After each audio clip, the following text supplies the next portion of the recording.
നാം അറിഞ്ഞിരിക്കേണ്ട എല്ലാ സഹോദരിമാരും മനസ്സിലാക്കേണ്ട ചില കാര്യങ്ങൾ ഞാൻ പറയാം. നിസ്സാരമാക്കി ഇതിനെ തള്ളിക്കളയരുത്. പണ്ഡിതന്മാർ എഴുതി വെച്ച ചില വിഷയങ്ങളിലാണ് പറയുന്നത്. നമ്മുടെ പെണ്ണുങ്ങൾ സഹോദരിമാർ കണ്ടുവരുന്ന അല്ലെങ്കിൽ നമ്മുടെ ശ്രദ്ധയില്ലായ്മയിൽ വരുന്ന ചില കാര്യങ്ങൾ പറയാം. ഈ പറയുന്ന കാര്യങ്ങൾ ഉണ്ടായാലും അത് കാരണമായി ഭർത്താക്കന്മാർ അല്ലെങ്കിൽ വീട്ടിൽ ചെലവ് നടത്തുന്ന ജോലിക്ക് പോകുന്ന ആണുങ്ങൾ അവർക്കൊക്കെ ദാരിദ്ര്യം പിടിപെടുകയും അത് കാരണമായി വീട്ടിൽ ബറക്കത്തില്ലാതാവുകയും ജോലിയും ശമ്പളവും കിട്ടുന്നുണ്ട്.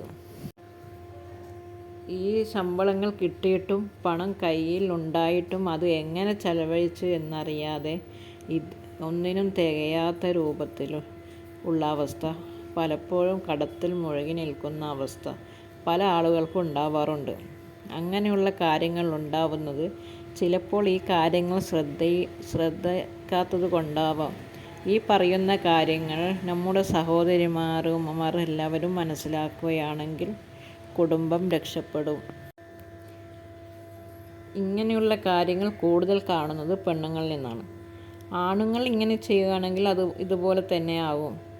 ബറക്കത്ത് നഷ്ടപ്പെടും. ശാരീരികമായി എന്ന് പറയുമ്പോൾ രോഗങ്ങൾ, മനസ്സിന് പ്രയാസം, മുഷിപ്പുണ്ടാകും, ഏത് സമയത്തും ടെൻഷനും ഉണ്ടാവും, ഒന്നിനും താല്പര്യമില്ലാതാവുക, ഇതൊക്കെ അതിൻ്റെ കാരണങ്ങളാണ്. ഇത്തരം കാര്യങ്ങൾ ഉണ്ടാവുന്നത് ചില കാര്യങ്ങൾ പറയുമ്പോൾ അതിനെ ശരിക്കും നമ്മൾ മനസ്സിലാക്കുകയും ജീവിതത്തിൽ ഉൾക്കൊള്ളുകയും ചെയ്യുക. നാം ശ്രദ്ധിച്ചാൽ മാത്രം പോരാ, മറ്റുള്ളവർക്കും എത്തിക്കുകയും ചെയ്യുക. ഒന്നാമത്തെ കാര്യം, നമ്മൾ അടിച്ച് വാരി വീട്ടിൻ്റെ മൂലയിൽ കൂട്ടി വെക്കുക. വേസ്റ്റ് കൂട്ടി വെക്കുക. അത് വേസ്റ്റ് കൊട്ടയിലാകാം, എവിടെയെങ്കിലും അത് കൂട്ടി വെച്ച് കളയാതെ വെച്ചാൽ ചിലപ്പോൾ മണം വരുമ്പോഴായിരിക്കും നമ്മളത് പുറത്തേക്ക് കളയുക. ഇങ്ങനെയുള്ള നിങ്ങളുടെ വീട്ടിൽ ചിലവ് നടത്തുന്നവർക്ക് ദാരിദ്ര്യം ഉണ്ടാകും, അതുപോലെ രോഗങ്ങളുണ്ടാകും, ബറക്കത്ത് നഷ്ടപ്പെടും. അപ്പോൾ ആ വേസ്റ്റ് നിങ്ങൾ അപ്പോൾ തന്നെ രാത്രി എങ്ങനെയെങ്കിലും അത് പുറത്താക്കാൻ നോക്കുക. അപ്പോൾ ജീവിതത്തിൽ മാറ്റമുണ്ടാകും. ഇനി രണ്ടാമത്തെ കാര്യം, രാത്രിയിൽ വീട് അടിച്ച് വാരുക എന്നത്.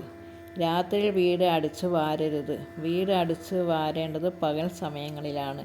രാത്രിയിൽ നമ്മുടെ കുട്ടികൾ കഴിച്ച അവശിഷ്ടങ്ങൾ ഉണ്ടെങ്കിൽ അത് കൈയോടെ പെറുക്കി കളയുക. ചൂല് കൊണ്ട് ഒരിക്കലും അടിക്കരുത്.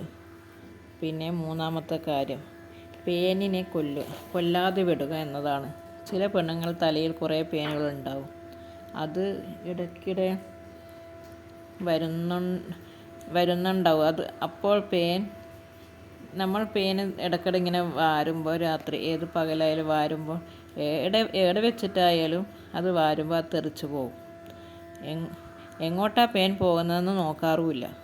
ആ പേൻ അങ്ങനെ ഇഴഞ്ഞു പോകും. ആ രൂപത്തിൽ തന്നെ നമ്മുടെ ജീവിതവും ഇഴയും എന്നതാണ്. അതുകൊണ്ട് എവിടെ നിന്ന് മൂടി ചെയ്യാലും പേനിനെ കൊല്ലാതെ വിടരുത്. പിന്നെ നാലാമത്തെ കാര്യം നോക്കാം. നാലാമത്തെ കാര്യം, ഉള്ളിത്തോലില്ലേ, ഉള്ളിത്തോല് കരിച്ച് കളയുക. ഉള്ളിത്തോല് കത്തിച്ച് കളയരുത്. അത് വീട്ടിൻ്റെ ഏതെങ്കിലും ഭാഗത്ത് ഉള്ളിത്തോൽ ഒരു കുഴി ഉണ്ടാക്കിയിട്ട് അതിലിട്ടാൽ മതി. അത് ശ്രദ്ധിക്കുക. അഞ്ചാമത്തെ കാര്യം, ഭക്ഷണം പാഴാക്കി കളയരുത് എന്നതാണ്. ഭക്ഷണം ബാക്കി വന്നാൽ അത് മറ്റേത് വിധത്തിലായാലും ഉപയോഗിക്കാൻ പറ്റുമോ എന്നതാണ്. അത് അങ്ങനെ ഉപയോഗിക്കാം. അല്ലെങ്കിൽ നാൽക്കാലികൾ, ആട്, പശു, കോഴി, അങ്ങനെ പൂച്ച, അങ്ങനെയുള്ള ജീവികൾക്ക് കൊടുക്കുക. അല്ലാതെ ബാക്കി വന്ന ഭക്ഷണം കുപ്പത്തൊട്ടിയിൽ കളയരുത്, വലിച്ചെറിയുകയും ചെയ്യരുത്. ഇങ്ങനെ കുറേ കാര്യങ്ങൾ കൊണ്ട് വീട്ടിൽ ബറക്കത്ത് നഷ്ടപ്പെടും. എത്ര പണം കിട്ടിയാലും തികയാത്ത അവസ്ഥയാവും. അതുകൊണ്ട് എല്ലാവരും ശ്രദ്ധിക്കുമല്ലോ.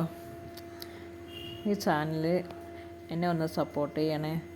ഇഷ്ടമായ ലൈക്ക് ചെയ്യണേ, ഷെയർ ചെയ്യണേ, സബ്സ്ക്രൈബ് ചെയ്യണേ.